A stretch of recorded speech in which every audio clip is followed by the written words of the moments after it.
দেখো তোমাদের HS education questions হাতে পেলাম। আর আমি একটু রাখি, প্রশ্নগুলোকে জাস্ট রাখছি, তোমরা একটু লক্ষ্য করো। আর এরপরে আমি উত্তর নিয়ে আসছি। আগে অনেকে শুধু প্রশ্ন দেখতে চাও, তাদের জন্য এই উত্তরগুলো কিন্তু আমাদের স্টুডেন্টরা করেছে। এটা তোমরা ভুল ভেবো না যে আমি করে দিলাম, এটা জাস্ট ওরা করেছে, রংলি হতে পারে। আমি জাস্ট প্রশ্নটাকে তোমাদের সামনে রাখছি যাতে তোমরা দেখে বুঝতে পারো কেমন ধরনের এক্সামে এসেছিলো, কোন কোনগুলো ইম্পর্টেন্ট। সেই পার্টটাকে দেখো, দেখতে থাকো।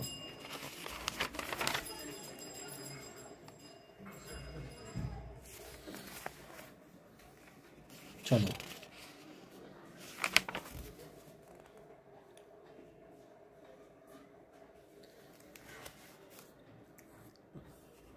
কেমন এক্সাম হয়েছে বলো।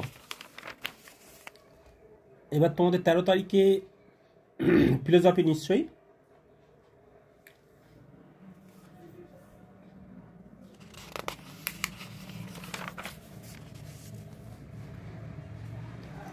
চলো দেখতে থাকো।